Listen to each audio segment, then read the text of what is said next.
In the fall of 1987, local news channel WSB-TV2 of Atlanta, Georgia, was attempting to fill a scheduling gap in their Sunday morning lineup. After a few solicitations by local business owners, they decided to allow the young Reverend Marley Sachs to take the available hour block to do a religious-themed show. It premiered October 18th with little promotion.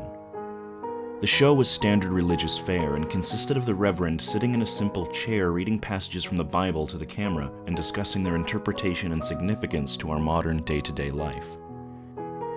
The show received a reasonable number of viewers and continued to be shown into early December. It was then that the studio began to receive extremely strange complaints from viewers of Words of Light with the Reverend Marley Sachs.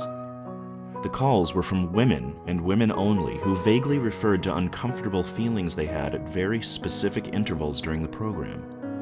They described feelings of nausea, back pain, dizziness, and blurred vision. These callers, for no discernible reason, were convinced that it was the viewing of this program that was causing these symptoms. It was later determined after 3 weeks of complaints that these feelings were happening at roughly 12-minute intervals during the course of the program. The small studio staff checked all recording equipment, both audio and video, and found nothing faulty. When the Reverend was made aware of these incidents, he merely shrugged and stated, cryptically, that some can't handle the voice of God. The head of the studio, at a loss to explain the cause of these complaints, decided to continue running the program. By February, viewership had dropped sharply and it was decided to pull the plug on the show. The studio head figured it would be more prudent to spend as much time as possible on the news story that had the other two local news networks abuzz, the miscarriage epidemic. Starting sometime in November, the number of healthy pregnant women miscarrying in the Atlanta metropolitan area had reached over 300. The CDC could find no discernible cause for this terrifying occurrence. The Reverend took the show's cancellation with what could only be described as abject indifference.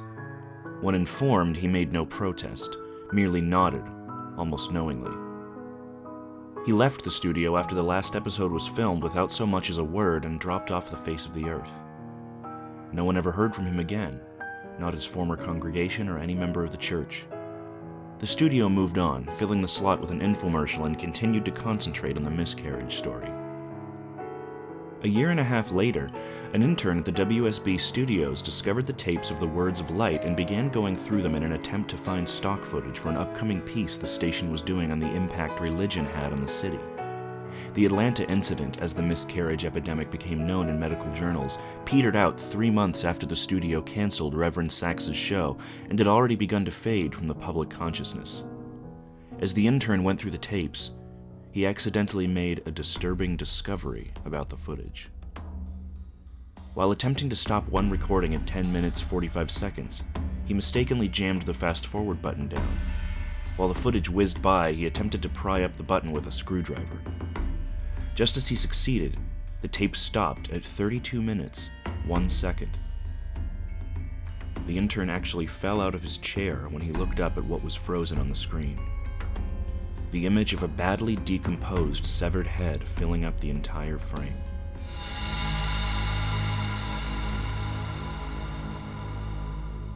After he collected himself, he moved the film back a few frames, then forward, and realized that his mind was not playing tricks on him.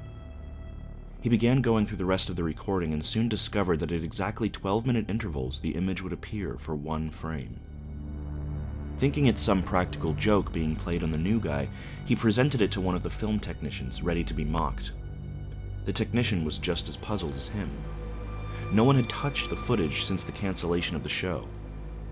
After the studio had closed for the night, the intern convinced the tech to help him go through all the tapes of the Words of Light.